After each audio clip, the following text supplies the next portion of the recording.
Among Us started from quiet and humbling beginnings to blowing up to a worldwide and social phenomenon. It's what made it popular for us to accuse people of being sus. And yes, that's even coming from a longtime Mafia player, which is the game that Among Us was based on. And, well, a self-declared detective, as many of you already know. Among Us, developed by nerdSlayer and created by company co-founder Marcus Bromander of the Henry Stickmin Collection fame, a Newgrounds legend, would launch first on mobile devices June of 2018 and follow that with a PC launch November of 2018 and a Switch launch December 2020, and finally, a console launch on Xbox and PlayStation December 2021, a year later. Among Us has now been viewed on YouTube probably over 10 billion times and on TikTok over 15 to 20 billion times, reaching 500 million players worldwide. The whole internet, especially in 2020 and 2021, were playing Among Us, including the top streamers on Twitch. So why on earth is it being featured on the Death of a Game series, a series where we typically take the largest contributing factors for a game or company's death or eventual death through the utilization of a timeline of events, allowing us to uncover various bits of clues and evidence along the way. This all culminates to the final deduction where we fully crack the case. Well, that's because despite Among Us's roaring success during the pandemic, it would slow down heavily by 2022, and now currently, in 2025, barely scrapes 7,000 peak players, which is still incredibly impressive, especially since this is Steam alone, and especially for a game that had like 5 developers. But this is a game at one point that was averaging 176,000 players concurrent, and 438,000 players peak on Steam alone. So Among Us qualified for the series, with a drop in over 97% of the game's population within just 3 years. And worse, recently there has been an Among Us 3D release, which we won't really cover that much in this video, but it's relevant because its announcement and launch seemed to negatively affect perception and population of the first game, Among Us, demonstrating that nerdSlayer was moving on, also showcased by the slowing of updates in the past couple of years. So Among Us is not totally dead yet, but in its current state, it's greatly diminished, especially on PC, and it doesn't make for the best experience, as it's littered with bots and children these days. So unless you have friends to play with, you're not getting the best version of the game. And so, what went wrong with Among Us, if anything? But why did things come to such a sudden halt for a game that was essentially the culture at one point? I will cover that and more twists and turns along the way, as well as explain exactly why Among Us was so revolutionary for the gaming world, as this case is not totally about just covering a failure, as Among Us was anything but that. But detectives, we have a case to solve nonetheless, and imposters to suss and vote off the team. And, well, some tasks to complete, even if you're turned into a ghost. I'd like to welcome this video's sponsor, World Anvil. What is World Anvil? Well, World Anvil is an incredible suite of creative tools for game masters, players, and fantasy and sci-fi authors and multimedia storytellers alike. World Anvil is the ultimate RPG campaign manager. Interactive maps and tools help you build an original setting for D&D, Pathfinder, and 45 plus different RPGs. You can keep essential lore and stats in one quick click away for fast, hassle-free prep and immersive sessions. But there's more. You have a digital GM screen and campaign manager, including a robust library of character sheets and stat blocks. You have a novel planner and writing software with drag and drop scenes and chapters, as well as publishing, subscription, and monetization features. And finally, you even have interactive maps, family trees, timelines, and automatic linking, creating a rich, engaging world for your game, novel, or series. If you'd like to find out more about World Anvil, please check out the link in the description, www.worldanvil.com, and use my code nerdSlayer to get 51% off of a yearly subscription to World Anvil. Thanks for sponsoring the video, World Anvil, and let's get back to the case. The story begins with the start of development for what would become known as Among Us. Among Us was theorized by nerdSlayer co-founder Marcus Bromander of the Henry Stickmin series fame. That was a choose-your-own-adventure, which is actually a pretty ancient series that originates from Newgrounds, which is old internet stuff. It was a choose-your-own-adventure where failing was almost more fun than succeeding. Marcus would base the upcoming game, though, on a game of his childhood, Mafia, a social deduction game that players would play in real life, assuming roles as either the innocent side, often called townies, or the evil side, often called the Mafia, also known properly as its other variation, Werewolf. Using Mafia concepts as a base for design, Among Us would be developed using the Unity engine. The game was originally set to be mobile only with no sound so as not to give away anything in the game, with local play only. Among Us's first map, the Skeld, was a ship-based map that would present different tasks for players to complete, originally in a more stressful and demanding approach. This was later changed, however, due to it limiting how much social interaction and detective work could be done reportedly. The lead programmer, Forrest Willard, would express that Among Us was quite difficult to test, enlisting in the help of friends to even reach the 8-player count that was needed to test the game, which would help test the game after many build versions. The Android and iOS launch, contrary to popular belief, would actually come first, and would introduce Among Us to the world for the first time. Now, how was Among Us different? Well, for starters, although the game was based on Mafia, it was an iteration or evolution of it, featuring tasks that must be completed in parallel to the social deduction gameplay at play. This would help casualize the game in some ways, giving players things to constantly do, whereas in typical Mafia, the game is just social pressure, interactions, and, well, up until nighttime, where you can kill people or sometimes use your role's powers. Among Us, though, would attract a much younger audience, as the tasks themselves would be quite simple, such as matching wires, cleaning things, and, well, engine management. My guess is that the decision to make these tasks easy was to not divide attention and not overly focus the game on the tasks themselves. While I think that this would succeed in attracting more casual players and a more generalistic audience, I think it actually limited the complexity of the game and led to the game being treated far more trivial and kid-like than other Mafia or Werewolf games. It also in many ways created this demand in the market, which later led to games like Lockdown Protocol. But in Among Us, players would take control of a crewmate or an imposter, and crewmates would sometimes have special roles, but oftentimes be just focused on completing all of the tasks in time to win the game. Imposters, on the other hand, could sabotage this, whether through literal sabotage or murdering the crew, through snipping their neck as soon as they got close to them. They would then have to escape persecution as to not get voted off or try to misdirect blame elsewhere. Crewmates must vote off the imposters correctly or risk voting too many crewmates off and losing the game. All the while imposters secretly know their role and attempt to sabotage this voting process as well. The game only started with basic roles, taking multiple years to even add some of the most common special roles that were well native to Mafia, and ultimately they didn't even add any neutral roles. Neutral roles were something that brought complexity and depth to the genre and, well, a lot of fuckery. The rules were simple in Among Us, but the game underneath was incredibly complex. A very interesting blend of a game. The Steam launch for Among Us would happen November 16, 2018, a whole 2 years before most of the world would even think about the game, and at this time the game would struggle to even reach above 50 players. Bromander would blame the game's poor reception on poor marketing, and although the game was positively received, it had so few reviews that I can't even see its initial score on Steam's review chart. In fact, Among Us was such a lukewarm launch that within the same year, Bromander and co. would seriously consider shelving the game for other projects, as they were an independently funded studio and needed to make a living.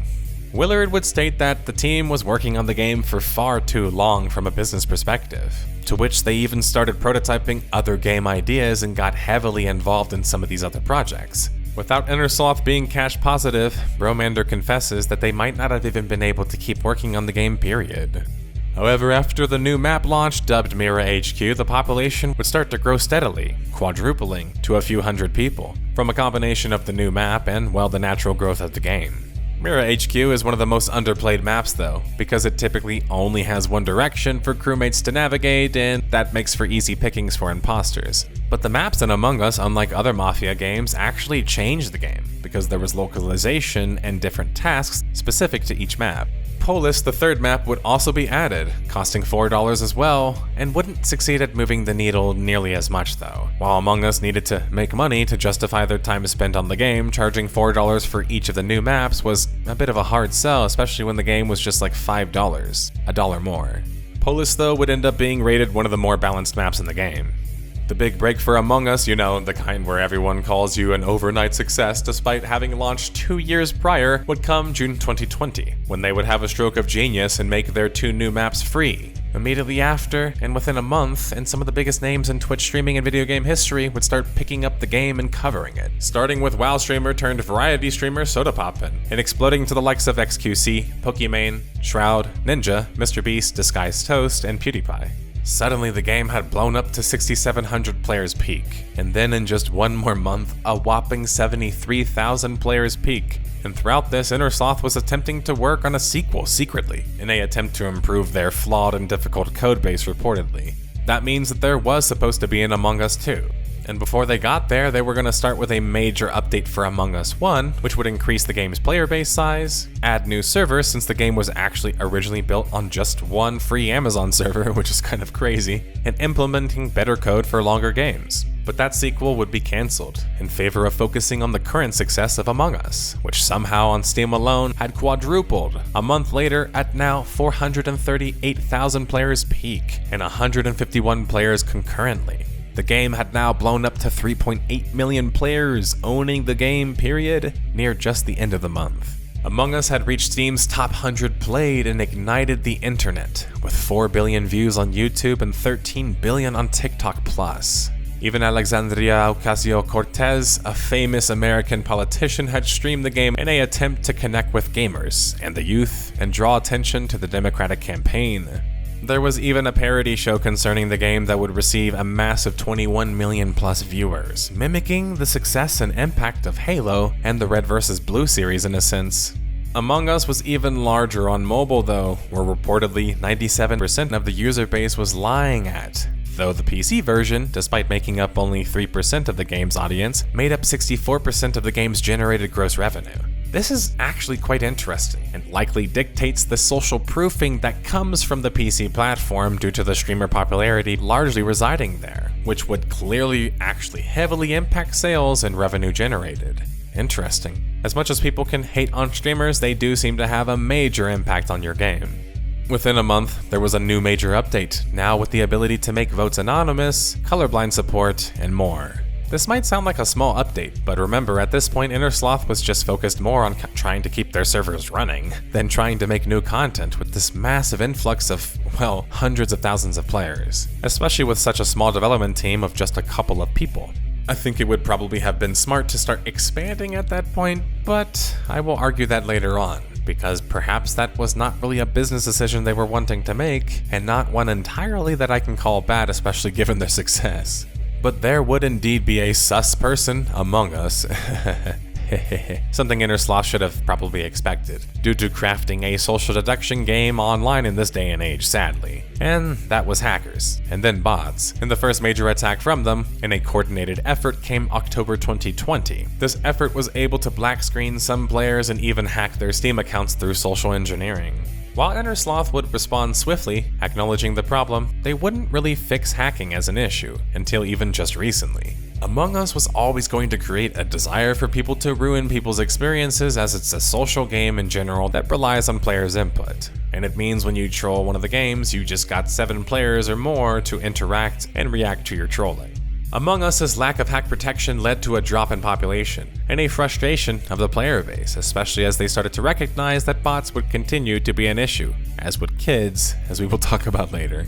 That's because we need to talk about more success. By November 2020, Among Us had shot 100 million players into space, following this massive number up with a new map teaser and launch, which would end up being the airship map, which ended up becoming the largest and most involved map overnight, and is a favorite of many players, especially those in larger groups. Also partly because it's based on the Henry Stickmin universe. Following this new map launch, Among Us, having been cooking at it now for a while, would launch a Nintendo Switch port for Among Us. Now, this might sound strange. What? Among Us on Nintendo Switch? But this is when I'm going to start to say things that might surprise you. Among Us's audience, for a social deduction game, let alone a mafia game, was incredibly skewed towards younger players, due to probably its massive popularity and, well, permeation into everyday culture. The Switch launch aided this narrative when it sold a whopping 3.2 million copies. Among Us worked with kids because it was simple to understand on the face of things and easy to play, especially with the tasks.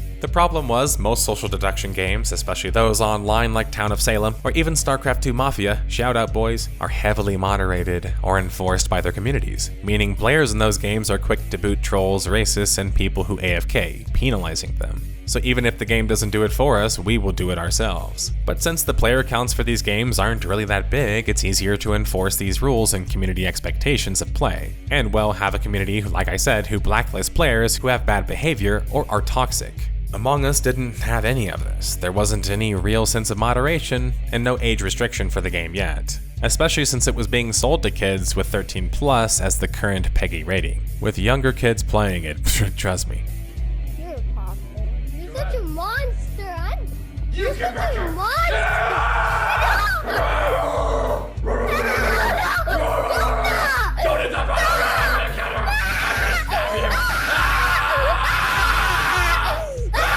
yet the game at the core was the same game as Mafia, meaning Among Us might be easier to play than other social deduction games, but it's still a social deduction game, meaning it still requires detective work. And detective work, sorry detectives, just being honest, isn't really that popular in this day and age. Our age was like the 1800s, boys, meaning that you're marketing now to players who barely understand your game and likely don't care about keeping the game balanced and functioning properly. Little bit of lore, but Detective Conan, my favorite anime and one of the most biggest and popular animes in Asia, is actually marketed and sold to kids, even though it's heavily influenced by detective themes and vibes. But whenever I show it to people not a Japanese kid, they struggle to even understand the series. Huh? But back to Among Us, there's no guardrails here, so kids were just allowed to run rampant and ruin games. And worse, bad actors are now allowed to start conversing with these younger gamers and attempt to social engineer them for things, or worse, take advantage of them. This was made worse by the fact that Among Us would take years to add more roles to the game, something all Mafia games start with, even the digital ones. Meaning that now if players just voted randomly, without impunity, and imposters just went on killing sprees, the chances of winning as a crewmate were just much lower. I'll give you an example. As a former top player in StarCraft II Mafia, if I get a powerful role like Jailer, capable of jailing, interrogating, and murdering a target if they decide to, and if they're innocent, you end up dying in retribution. I actually have a strong chance of winning the game if I get this role. If I'm just this generic crewmate, which was the norm in Among Us, especially because the game lacked a filter for server browser stuff, for some reason in a Mafia game, you would struggle to carry if kids were just trying to sabotage your game especially. Innersloth making a kid-friendly social deduction game to me was brilliant, and seemingly accidental in some ways, well, not over time, because they could have made more decisions to start to enforce that, but made a decision not to, because their audience was mostly kids. But it was now starting to create some growing pains for the community at large, especially as the hype started to fade away, and players remaining were actually the ones that were interested in playing a social deduction game, and not just kind of laughing at low-tier memes and kind of just spurging into their mic. The new roles that I mentioned were added in February of 2021, such as the engineering role, and scientists, who now had portable vitals. Now personally, things like the engineer for me as a role is just boring, but to be fair, it still extends the game and its tasks, meaning that it's probably a creative decision. But your whole role is just to counter sabotages, which is just really boring. And then there's the Guardian Angel, who could protect other players, which is kind of cool, but the problem is that the role additions for me are not really numerous nor exciting, and they didn't really spice up the variety of the game much. My issue with this is that you have an entire industry of examples to borrow from, and yet you picked the most boring and least impactful examples from it? And where were the neutral factions, which allowed the game to completely transform into something else, such as vampires, werewolves, arsonists, jokers, my favorite role, and more? Now, luckily due to the mod community, you could get access to many of these roles that I mentioned. Problem being, despite the game having crossplay on platforms, mobile players, and the majority of the player base then, couldn't access these mods or roles unless they played with PC players first. And the most popular mods are the most popular roles from the other games. Sorry, but it just seemed lazy to me. Or maybe just the creative decision like I mentioned. By accepting these new roles, you up your game's complexity and skill ceiling. And something tells me that based on actions, Innersloth wasn't really interested in that with Among Us. I'm sure especially after making $100+ million off of their game. The sad part is Innersloth always seemed aware of their issues along the way, but each time that they would try to combat their issues, they would end up kind of creating even more problems, failing to fix the problem and making things just worse for the player base. A good example of this is the age restriction bug that occurred. Now, Innersloth, recognizing the issue of kids and adults being kind of mixed together, would add an age restriction that made you have to select your age before playing the game. Now, the problem being, and it's a weird problem, was that it was buggy, and sometimes people would click out of it or click the wrong age and suddenly be locked out of it until they had to send their credit card or social security information to prove that they were of age. That's not an exaggeration. Suddenly, longtime players were losing access from the game, including those players with large skin catalogs. The population had started slowing down after the insane 2-year explosion, especially on Steam, now at only about 22,000 players peak. 15-player lobby support, a new meeting screen, and some design changes were wanted and needed, but sadly did little to move this player count positively. Innersloth, sensing the moment slowing down, would do a massive giveaway for free on the Epic Games Store, jumping the player count up to over 1.5 million players active and 15 million players in total there. Now, we don't have charts for this stuff, but that information was released at least, and we know that Epic Games was at least host to like a few 100,000 players overall. Innersloth might have been slowing down, but they had some tricks that they kept pulling out of their bag. And really, Among Us wasn't set to be this blockbuster hit. It just was. So if anything, this was still a massive W for Innersloth, who almost canceled the game, remember? The biggest update yet, finally, the addition of new roles, achievements, a level system, controller support, and more, and the population would jump back up to 25,000 players on Steam. With the large mobile population we've already referenced and their newly formed Epic Games platform audience too. They would follow this up with a console launch bolstering their numbers December 14th, 2021 on PlayStation and Xbox platforms. Now Among Us was basically played everywhere, on every platform, and after the addition of a friend system and the ability to block people being added May 2022, to top the year off, Innersloth would make a major announcement. Not for Among Us directly, but for Among Us as a franchise, with Among Us 3D VR made in companionship with Shell Games and Robot Teddy. This is when it was clear that Among Us' success wouldn't terminate with just the first game. Innersloth wanted to expand the universe and make more money, of course. They were following the playbook that many people would joke about, where you make a game, a spin-off game, a movie or TV show, and then you ride off into the sunset.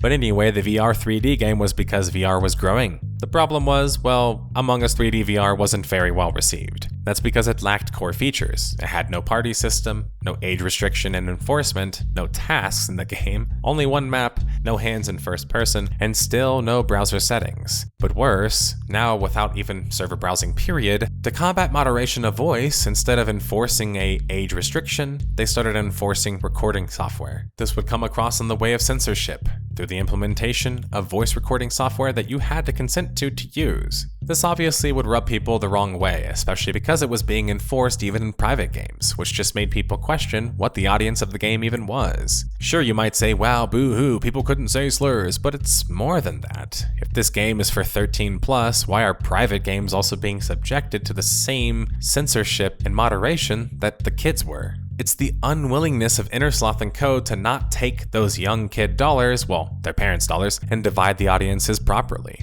Thus, you end up having to censor in an attempt to cover your ass to try and protect those kids. Except censorship through a vocal recognition software doesn't really stop it from happening. It just seems like there's a better solution, which would be separating the kids from the adults, but I digress. Among Us might have started slowing down in updates, but as a series it was continuing to grow larger and larger, getting a TV show that was announced in June of 2023. Though even in the current time today, summer of 2025, that TV show still hasn't come out. But it didn't seem like it was a joke show, featuring the likes of Kimiko Glenn, Deborah Wilson, Ashley Johnson, Yvette Nicole Brown, Dan Stevens, Wayne Knight, and even Elijah Wood. No idea when the episodes would be released, since they still aren't even in modern times, but those are some serious actors, showing the strength yet again of the Among Us brand.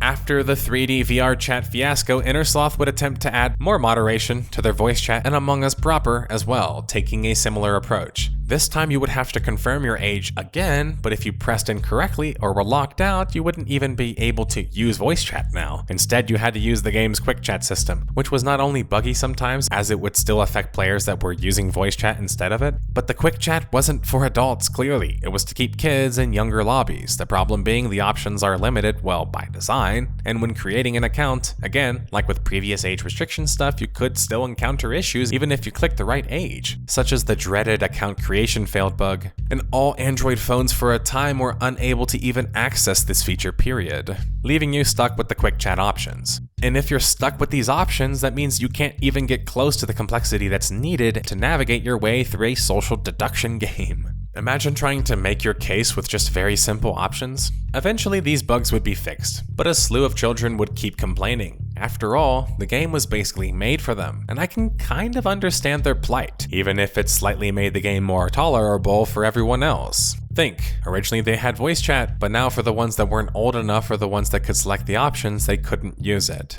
Unfortunately, though, the game still lacked filter options and leave penalties, leading to still overall poor quality games quite frequently. The fifth map, Fungal, would be announced and introduced to the game in the fall of 2023. Fungal was interesting. It was a hybrid inside and outside location map and featured new, more in-depth tasks, which was one of my big complaints.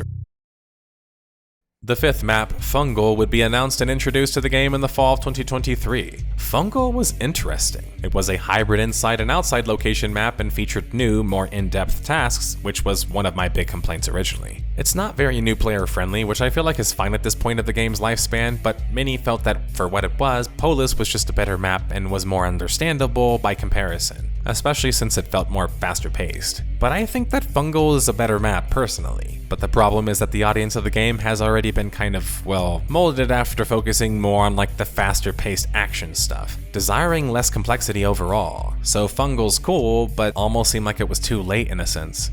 Inner Sloth has grown now. Among Us might have had a small team originally, but they were up to 50 overall developers. And like many successful indie developers, they decided they wanted to try their hands at publishing other indie titles as well, creating a fund for such, the Outer Sloth Fund. Among Us' success might have seemed very unlikely at first, but it quickly became Inner Sloth's biggest hit, and funded their next endeavors for many years to come, I'm sure. New roles would be added to Among Us, and while that's something that I should be happy about with my previous complaints, again, I feel that the roles added are quite low effort, and all focused on killing essentially. For example, the Noisemaker telegraphs when they're killed. The Phantom is an imposter who can go invisible and then kill you. And yet the most cooperative and deduction-focused role, the Tracker, was capable of tracking players, but this was also kind of like the Scientist with the Vitals, so not totally different gameplay. With Among Us on Steam at a mere 14,000 players peak, which was still incredibly impressive I should add given where the game started, it seemed like Inner Sloth was more concentrated, especially now, to pivoting their audience than continuing to focus on their old game. And I can't really blame them for either, as the first game was clearly limited in many ways. Among Us 3D would be announced February 2025 and was set to be the next iteration of Among Us. The only problem being, despite the game being 3D and touted as an upgrade, it featured less tasks, less features, and arguably was just a VR port from their VR 3D game anyway. Even though it just recently launched May 6th, 2025, the fanbase hasn't responded to it very well, giving it a 63% mixed score, with it only reaching a whopping 1,451 players peak. Now, Among Us proper, at least based on Steam charts, and remember the majority of the player base was on mobile, was still slowing down, now down to just 10,000 players.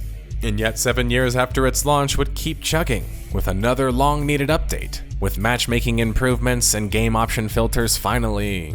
I don't know what took them so long to implement a feature that most Mafia games solve by just allowing you to vote in the lobby screen, or that many just launch with, but Among Us finally had filter options, yay! But something was different now. With the game solidified as a Mafia focused on the younger demographic, it seemed like that demographic, known for being, well, quite fickle, had moved on, especially on PC, with just 7,000 players peak on Steam.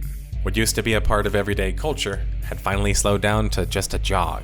And I can't help but think, although it's probably made them oodles of money, the decision to do that, over focusing on cultivating a core audience who was happy with the core features of the game, was almost like Inner Sloth's way, and maybe this is a controversial take, stating they preferred to focus on the business success of Among Us over the game's critical or artistic success. In a sense, at least I think personally. Remember, Among Us was this massive business hit, and game-wise for many players too, but based on the initial ideas and keeping the core audience satisfied with progressive content over time, and thus maintaining your audience, and of course the idea that they were to expand and innovate on the Mafia concept itself, I feel like it kind of fell short, in a weird way. But what a financially successful mistake, right? That they're laughing all the way to the bank with. And I don't think that this is a very common take that people that aren't Mafia-ophiles like myself have anyway. Speaking of which, the music is playing, detectives. That means that Among Us has been cracked as a case. Sure, the game's still kicking, especially on mobile platforms. It's not even close to its heyday, being at less than 97% of its original explosion in population. That means that it qualifies for our Death of a Game series, suffering a mass exodus of players. And what a case it's been yet, having some interesting wrinkles akin to the deception the game so legendarily featured. And so, what were the largest contributing factors to Among Us losing so much of its population after being a worldwide phenomenon? An incredibly complex game at the core. Perhaps too trivialized in some ways, or casual focused. The audience attracted was incredibly casual and thus fleeting, especially on mobile. It had a small development team with massive expectations placed on them, a shoddy codebase that made implementing changes long and difficult. It was carried a bit too much by the community, roles, and map changes and new content and the like. I think Among Us, the culture-defining marvel that it was not just an unlikely champion of success, but it brought millions of players to a genre that basically has never seen mainstream success. I think that that's an incredibly powerful feat, and not unlike one in the virtual world. Like World of Warcraft success, that's a lot of worlds, impact, and well approach. That means that my prior criticism of depth doesn't really apply here, just like it doesn't really apply when you apply that to World of Warcraft, when that perhaps was both games' intentions, to be fun and be a gamified alternative to the other more complex games. I mean, social deduction games are not just difficult as a genre, they're difficult to even find people to play. Still, it shows that despite Among Us making us think that social deduction games were big fish, that's not the case at all. This is one of the most complex board games and social games that you can play. Just doesn't feel that way because people are just used to the low-level play or have little exposure to the game besides, well, Among Us. That's why I hope someday, with perhaps another Among Us game or a game like it, I would like to see more of a pipeline drawn between the casual Among Us social deduction enjoyers and the more complex and involved games with better and deeper roles. And for that, I will keep waiting for one of my favorite genres ever to expand bit by bit and hopefully get seen more by the mainstream gamer audience. Because the truth is, social deduction games are niche, and well, that's totally fine, especially with how difficult it is to control for a good game in that genre. But never forget that Among Us was the first social deduction game to be able to innovate on the idea of mafia and introduce this concept in a way that even children between the ages of like 7 and 13 could understand. Besides their great success, that was a feat in itself. And so, we move on to the next case, but without the same bitterness that we oftentimes have after the end of some of our other episodes, detectives. Thanks for watching, and let me know below in the comments your favorite Among Us moment, and what you would like to see for the future of the series and more games like it.